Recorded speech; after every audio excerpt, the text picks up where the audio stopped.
G'day, my name's Christian at Jono Johno, and today I'm going to show you how to reset your carburetor back to its factory settings. With me I have the Pearl Above 62cc chainsaw. This is what we're going to be demonstrating on today. I also have the carburetor for that chainsaw, just so we can get a little bit closer and it's easy for you guys to see exactly what we're doing. Now, carburetor settings are critical for the fuel-air mixture of any two-stroke engine. The low speed and high speed jet determine the fuel and air mixture that you'll get at the differing RPMs.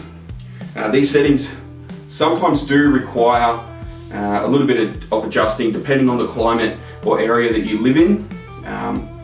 If you or your mechanic have been playing around with those settings and the chainsaw's not running real great, I'm going to show you how to reset that back to factory settings to get it back up and running.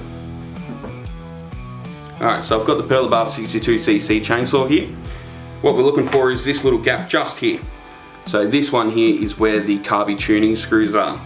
So left one being low speed, right one being high speed, and then up the top here, is your idle screw. We'll get to that later.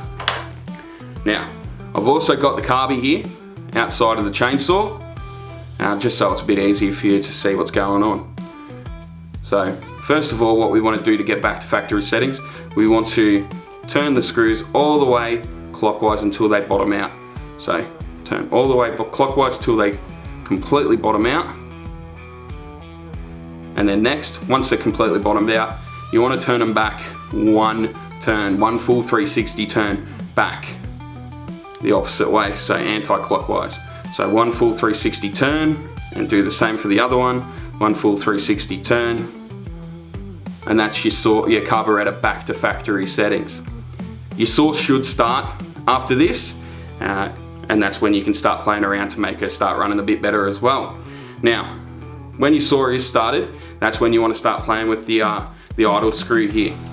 So what we want when the saw is on idle is for it to have high revs, but to idle on its own with the chain not spinning. Can't stress that enough. You do not want the chain spinning on its own. And that's it. That's how you reset your carburetor back to factory settings. Happy cutting.